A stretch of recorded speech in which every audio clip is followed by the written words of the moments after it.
మన బిలియనీర్స్ అంటే ప్రపంచవ్యాప్తంగా ఉన్న బిలియనీర్స్ చూస్తే అంటే అత్యంత సంపన్నులు 85% ఏమో వాళ్ళు ఫస్ట్ జనరేషన్ ఉన్నారు. పర్ఫెక్ట్. ఆ విషయము అందరికి తెలుసు, కరెక్ట్. ప్రతి ఒక్కరికి తెలుసు. కానీ అయినా కూడా ఇప్పుడు అలా ఎందుకు జనాలు ఆలోచించలేకపోతున్నారు? అరే మనం చేయాలంటే మళ్ళీ మనకు ఇదవుద్దేమో అదవుద్దేమో అని, అంటే ఎందుకు దాన్ని యాక్సెప్ట్ చేయలేకపోతున్నారు? అంటే ల్యాక్ ఆఫ్ ఈక్యూ. అంతేనా? అంతే, ఈక్యూ లేకపోవడం వల్లే వాటిలో రిస్క్ టేకింగ్. ఇప్పుడు పాయింట్ ఎట్లుంటుందండి సార్, ఇప్పుడు ఒక రిచ్ పర్సన్ ఉన్నాడు, మిడిల్ క్లాస్ వాడు ఉన్నాడు, లేదా పూర్ పర్సన్ ఉన్నాడు. ఓ ₹1,00,000 అనుకుందాం ఫర్ ఎగ్జాంపుల్. ₹1,00,000 ఇవాళ రోజున పెద్ద అమౌంట్ కాదు, ప్రతి వాళ్ళకి అందుబాటులో ఉంటాయి, ఏదో రకంగా అందుబాటులో ఉంటాయి. వాడు అప్పు చేయొచ్చు, ఏదైనా ₹1,00,000 వీ కెన్ జనరేట్. అవునవును అవును. ఇప్పుడు ₹1,00,000 పెట్టాలనుకుందాం మా దగ్గర. మిడిల్ క్లాస్ వాడు పూర్ క్లాస్ వాడికి అమ్మ 1,00,000 పెట్టాలా, 1,00,000 పెట్టాలా దగ్గర అయిపోతాడు. ఓకే, మేజర్ డిఫరెన్స్ చెప్తాను. 1,00,000 పెట్టాల దగ్గర అయిపోతాడు. అదే రిచ్ క్లాస్ వాడు ఏం చేస్తాడు, 1,00,000 పెట్టాను సరే రిటర్న్ ఎంత అంటాడు. ఓకే, వీడు 1,00,000 పెట్టాలా దగ్గర అయిపోయాడు, వాడు 1,00,000 పెట్టడం దగ్గర స్టార్ట్ చేస్తాడు.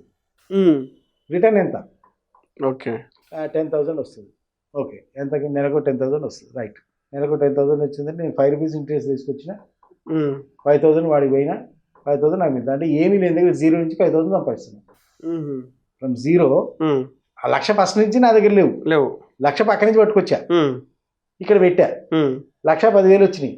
ఆడి 1,00,000 5,000 ఇచ్చేసా, 5,000 నాకు మిగిలినాయి ఫ్రమ్ 0.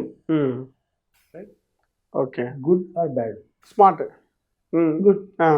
వాడు దీనికి రెడీ అవుతాడు, వీడి దానికి రెడీ కాడు, అంతే తేడా. ఓకే, సో అంటే సింపుల్ మైండ్ సెట్. అంతే మైండ్ సెట్. వాడి క్యాల్కులేషన్ ఎంతసేపు అయినా ఎంత పెడితే ఎంత వస్తుంది, ఎంత పెడితే ఎంత వస్తుంది అనే దగ్గర క్యాల్కులేషన్ వాడు స్టార్ట్ అయితే, అమ్మో ఇంత పెట్టాలా అనే దగ్గర క్యాల్కులేషన్ వీడి అయిపోతుంది. ఎందుకు అంటే he was never taught to be a risk taker. Risk తీసుకోవచ్చు, రిస్క్ తీసుకుంటే జీవితంలో ముందుకెళ్ళొచ్చు అన్న విషయం వీడికి ఎప్పుడు బోధించబడలేదు. నలుగురితో నారాయణ రిస్క్ తీసుకోవద్దురా, ఉన్న కాడికి పైసలు మూట కట్టి పెట్టుకో, ఉన్న కాడికి దస్తీలో కట్టి పెట్టుకో, 10 మూంట్లో ఇచ్చి పెట్టుకో, ఉన్న డబ్బుని జాగ్రత్త కాపాడుకో, మళ్ళీ బయటికి పంపించద్దు అని ఈ బోధనలతోటి వీడి మైండ్ అంతా నిండిపోయింది. ఎందుకు పెడుతుంది అంతేంది సార్? ఈవెన్ నా కోర్సుకి పెట్టమంటే కూడా ఆలోచిస్తారు వీళ్ళు పెట్టాలా అని. వాడు వచ్చి అడుగుతాడు నా వీక్నెస్, మనపై మనం ఇన్వెస్ట్ చేసుకోవడానికి కానీ అది అవును ఉండదు.